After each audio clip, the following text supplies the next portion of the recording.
We begin this morning with a travel alert from the U.S. State Department. Americans are being warned not to travel to Pakistan. The State Department has ordered all non-essential government workers to leave the U.S. consulate there in Lahore.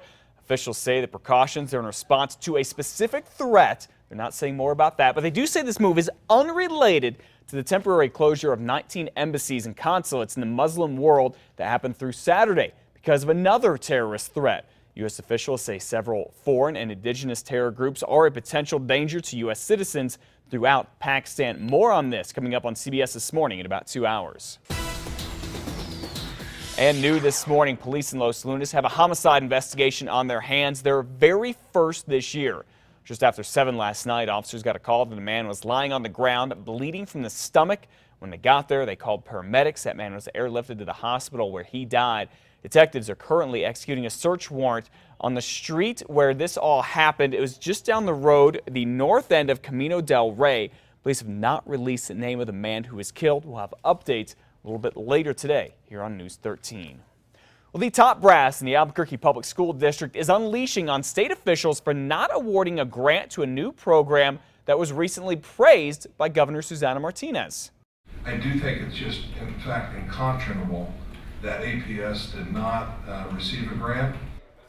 Superintendent Winston Brooks not too happy there. In fact, he's hopping mad. Remember, just a few months ago, APS showed off its college and career high school, and Governor Susana Martinez gave the effort a strong supportive review. But a panel found supposedly better applications for the $100,000 grant, giving the money to 3 other school districts, including Las Cruces and Roswell. Superintendent Brooks is calling these selections suspect, but spokesman Larry Behrens says the Public Education Department used an outside panel to judge these applications. It's unfortunate that he wants to play the politics card in this situation, but the fact of the matter is independent reviewers rank these applications outside of PED, and perhaps he should focus more closely on the weaknesses of his own application. Mr. Behrens there says the panel thought the APS application was not strong enough in its plan to work with local businesses. Well, there is always so much hoopla and cost around elections. Well, here's an idea that is being tossed around. How about you print your own ballots at home to cast your vote? It's a good idea. Bernalillo County Clerk Maggie Toulouse-Oliver is part of a panel of Western elections officials meeting in Denver right now, brainstorming ideas to improve the voting process. The goal is to slash wait times, eliminate these lines at the polls, and bring voting procedures into the internet age. They say advances are possible without alienating older voters and people who don't want to give up in-person election on voting day. Bernalillo County has already switched to those vote centers so voters can go outside their precincts to cast their ballots. In Los Angeles County out in California, they're developing new voting machines that can read ballots printed at home, just like airline boarding passes. We'll keep you posted on how this goes. Well, new questions now emerging about whether Albuquerque's mayor signed off on an Albuquerque police crackdown of groups feeding the homeless downtown. That crackdown was in 2010. It just led to 2 costly lawsuits and now to questions about the true motive. Michael Herrick and Alfonso Hernandez were both arrested not having a permit to feed the hungry. That was their charge, even though there was no requirement for one. Mr. Herrick says the mayor did not address the problem, then both men sued. It's a very frightening experience to have police officers with guns come up to you and start demanding permits and asking you what you're doing when all you're trying to do is help out by sharing some food with hungry people. Mayor R.J. Berry's office would not answer whether the mayor was directly involved in this crackdown. The city settled those 2 lawsuits for $85,000. As part of that settlement, the city installed water fountains and electricity in Coronado Park for other groups that are there to feed the hungry, and they will not ask for permits. We've told you about how Albuquerque police use bait cars to catch crooks. We've seen some pretty crazy video of that. Well, now they have upped the ante to bait houses. Albuquerque police officers have already arrested 4 people for this summer. They say they caught them trying to steal from a bait house that was set up with surveillance cameras and property equipped with GPS trackers.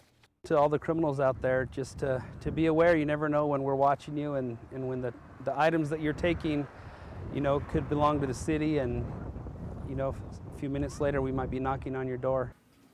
Now, just Tuesday, police arrested this man, Theodore Sanchez, accusing him of stealing from a bait house near Girard and Constitution.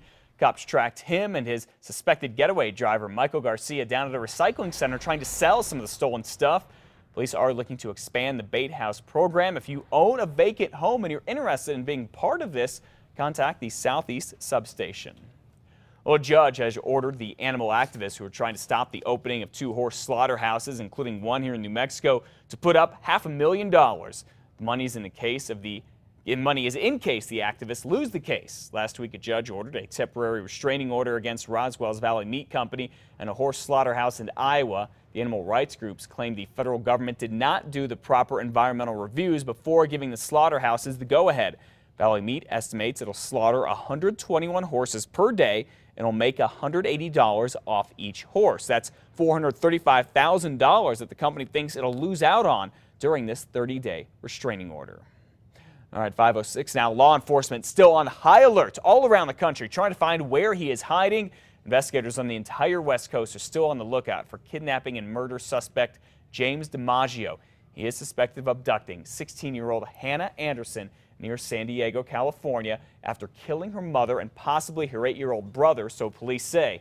Now, sheriff's investigators say they now think DiMaggio could be armed with homemade explosives. His car may be possibly booby-trapped with them. The sightings have been reported in Northeast California and South Central Oregon.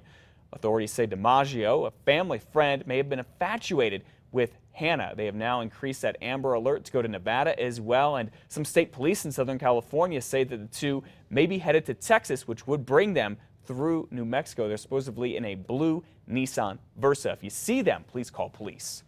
All right, back here in Duke City, if you've got accounting skills, there is a job fair that could be the fit for you today. H&R Block is looking for 50 seasonal workers. We're talking everything from office managers to customer service representatives to those tax professionals. If this is you, take your resume to the H&R Block office off Wyoming and Central today from 10 to 2. If you are bilingual, you're encouraged to apply. Everyone else is encouraged to apply as well. Good luck.